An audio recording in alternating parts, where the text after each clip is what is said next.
Kamusta po kayo and welcome back to my channel.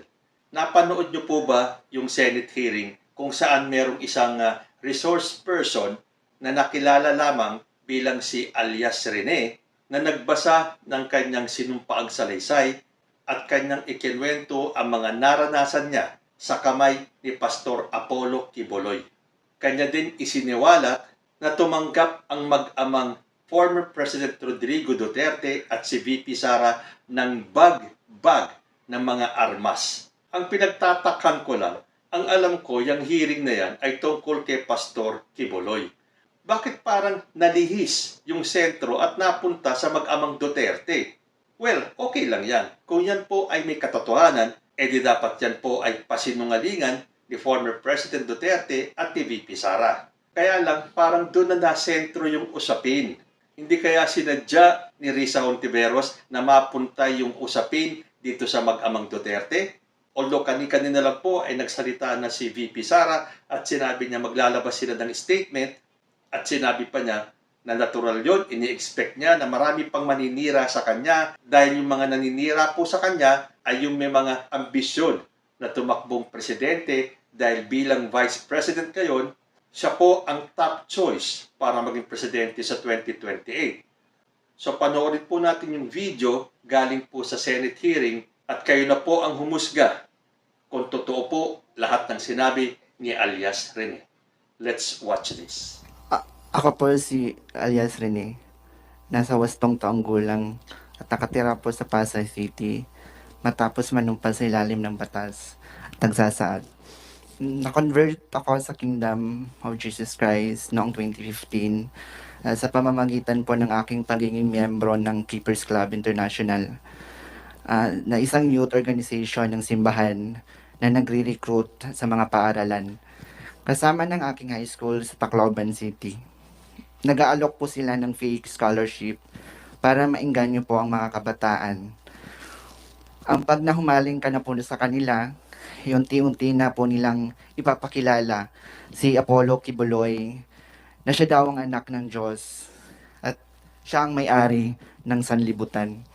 Pumasok ako sa full-time ministry dahil sa paniniwalang iyon at buong pusong inalay ko ang aking sarili sa kingdom. Sinabihan po kami ni Quiboloy na iwan na namin ang aming pag-aaral, ang aming pamilya at aming mga pangarap sa buhay dahil kailangan namin mag-focus sa mga ipapagawa niya at para daw kami ay maligtas sa aming mga kasalanan. Pagkatapos po ng aking baptismo, pinang-area po agad ako at ang ibig sabihin po nito ay ang araw-araw na panlilimos sa mga kalsada, mga restaurant, plaza, mga malls at mga bahay at may mga tinatawag na goal. Ukuta kami araw-araw na dapat naming makuhang pera. 3,000 po ang aking goal everyday na kailangan ko po ito makamit. Nagpanggap po akong pipi at bingi. Kung hindi ko po ito maabot, ay papaluin po ako at di pa ako papakainin. Pag bare months naman po, o mula September to December, ay mas puspusan pong aming pamamalimos. 1.5 million pong aking goal na kailangan ko makuha at maibigay kay Quiboloy sa loob po ng 4 na buwan. Kaya 8 a.m. to 11 p.m. ako namamalimos. Halos wala na pong pahinga at kain. Gumagamit din po kami ng mga fake charity para mas nakakaawa kami tignan. Kalaunan po ay naging youth leader po ako at naging task ko po ang pagre-recruit sa iba pang mga kabataan na umanib po sa simbahan at mamalimos din. Dito na po ako magsimulang magtanong at magduda.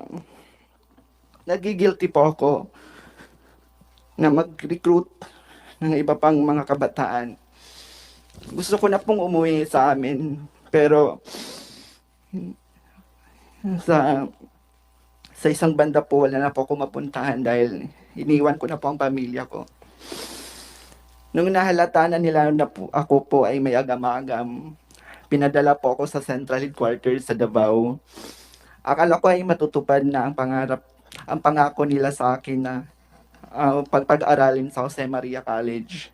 Pero di nila lang pala nila ako sa Glory Mountain, kung saan po dinadala yung mga sanction workers o yung mga hindi nakakakuha po sa mga kuta nila o ang kailangan ng pagwawasto. Ako po ay naging landscaper ni Kibuloy sa Glory Mountain. At doon ko na po naranasan ang pananakit mismo sa kamay ni Kibuloy. Pag hindi po siya nagagandahan sa aming landscape sa mansyon niya, sinasampal niya po kami at pinahampas. Mga apat beses ito sa isang linggo. Sa Glory Mountain po, pag dumadating po si Kibuloy, sakay ng chopper, may dala po siyang mga malalaking bag na laman po ay mga iba't ibang uri ng baril. At nilalatag po ito sa tent, nakatabi po ng mansion niya. Minsan po pumupunta din po doon si former President Rodrigo Duterte at former Mayor, Davao Mayor Sara Duterte. At pag umaalis na po sila doon sa Glory Mountain, dala na po nila yung mga bag. Na siya pong bag na nilalagyan po ng mga baril. Noong 2020 po, nagpaalam po ako na umuwi sa amin dahil hindi ko na po kaya yung pananakit ni Kibuloy. Inassign naman po ako pero hindi po ako pinayagan. Inassign naman po ako sa personal assistant ni June Andrade na isang sa mga mataas na opisyal ng Kingdom. Dito po ako nakaranas ng mga sexual abuse. Pinipilit niya ako na pinipilit niya po ako at imabit siya.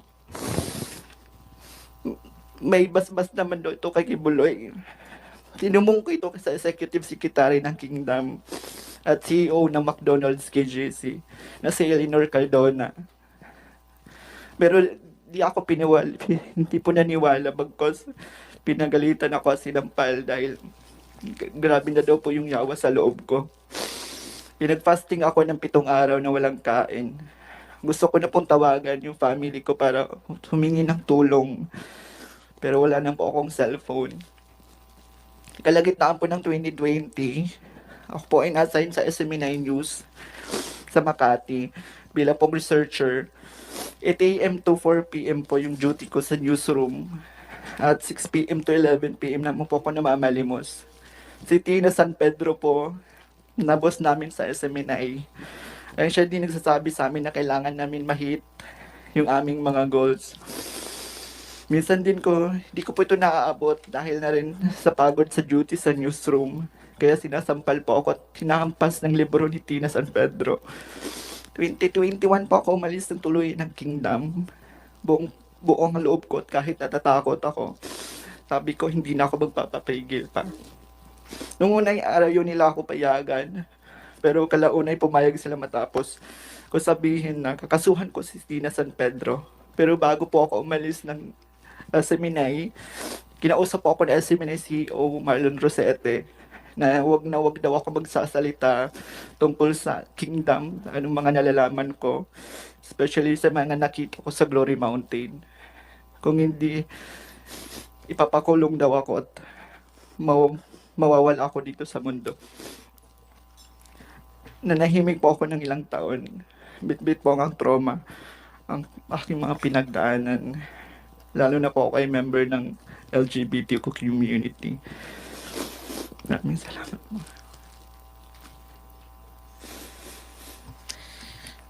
Maraming salamat, Elias Rene, sa pagbasa ng iyong affidavit sa aming komite kahit ay napakasakit. Bago ako magtanong ng mga follow-up questions sa inyo, nais ko pong i-acknowledge ang presensya ni Senador Robin Hood Padilla. Syukran sa pagdalo ninyo. Meron po ba kayong opening statement bago ko tanungin si Elias Rene? Nabanggit mo dito sa affidavit mo na nakita mo si former President Duterte at ang ngayong Vice Presidente na dating Mayor Sara Duterte. At pinaalalahanan kita, Elias Rene, tulad ng lahat ng resource persons, under oath ka. Makukumpirma makukumpirma mo ba ito na nakita mo sina dating Presidente Duterte at kasalukuyang VP, dating Mayor Sara Duterte, dun sa Glory Mountain? Before that, Madam Chair, gusto ko lang i-correct yung Sons of David Orchestra po, not Philharmonic Orchestra. Okay, so ibang pangalang orchestra, hindi Philharmonic. Opo, Okay. Madam Chair. Well noted. Ngayon, yung kino-confirm mo ba na nakita mo sa Glory Mountain si dating Presidente at si dating Mayor na kasalukuyang Vice Presidente? Yes po, Madam Chair. Nakikita ko po sila sa Glory Mountain. At paano mo naman, isang particular na binanggit mo, paano mo nalaman na baril ang pinapasok sa mga bag? Nakita mo yung mga bag, paano mo alam na baril ang nasa loob ng mga bag? Yes po, Madam Chair. Kasi pag pumupunta po doon si Kibuloy sa Glory Mountain, sakay po ng chopper, meron po siyang mga dalang malalaking bag. Tapos yung bag po ay from helipad, sinasakay niya po doon, dinadala niya sa mansion niya. Tapos after nilalatag po sa ground, sa may tent po na near mansion niya. Tapos doon po nilalatag yung mga iba't ibang uri ng baril. So teka, ang nilalatag ay bag pero inilalabas ang laman ng bag?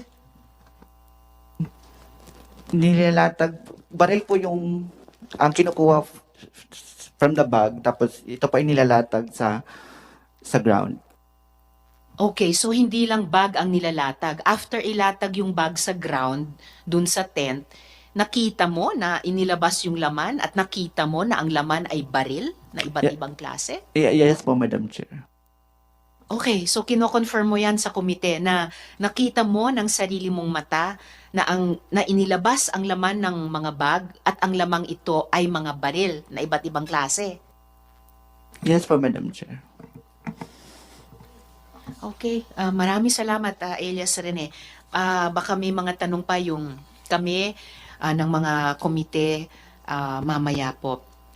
Ito pa pala, follow up lang, Elias Rene, para lalong mapatutuhanan, no, ma-confirm o ang mga sinabi mo sa amin so far. Paano mo nakita? Paano mo nakita na baril ang inilabas sa bag? Di ba landscaper ka? Hindi ba kayo bawal lumapit dun sa tent? Yes po, Madam Chair. Mansion ni Kibuloy, dito lang po kami sa gilid, nagla-landscape. Tapos, sinasabihan po kami, kapag pumupunta na si Kibuloy, ina-advisean po kami na bawal po namin sabihin yung mga nakita namin sa mga kasama namin doon sa Glory Mountain. Ganong kalapit o kalayo dun sa tent na pinaglatagan ng bag, yung tent na pinaglabasan ng mga baril, gaano kalapit o kalayo sa mansyon kung saan ka nagla-landscape, yung tent na yan? Malapit po, Madam Chair. Masasabi mo ba kung ilang metro ang layo o ang lapit ng mansyon kung saan ka landscaper dun sa tent? Like from here, then doon sa may pinto po. Okay. So, ganyang ilang metro Yeah, lamang ganyan po kalapit, Madam Chair. mula sa upuan mo hanggang sa pintong iyan ng ating hearing room. Yes po, Madam Chair. Okay. So, kaya mo sinasabi sa amin na nakita mo talaga na baril ang inilabas sa mga bag na inilatag dun sa tent. Yes po, Madam Chair. Okay. Salamat, Elias Rene. O ayan, dapat bang paniwalaan si alias Rene? Pero siyempre, kailan din po nating timbangin at hintayin kung ano ang magiging kasagutan ni former President Duterte at ni VP Sara tungkol sa aligasyon na sila ay tumanggap ng bag na mga armas mula kay Pastor Kibuloy. At sana nga po, dumalo na si Pastor para pumapasinungalingin niya itong mabibigat na akusasyon laban sa kanya. Hanggang dito na lang po muna tayo. Hanggang sa susunod na mga issues. Maraming salamat po.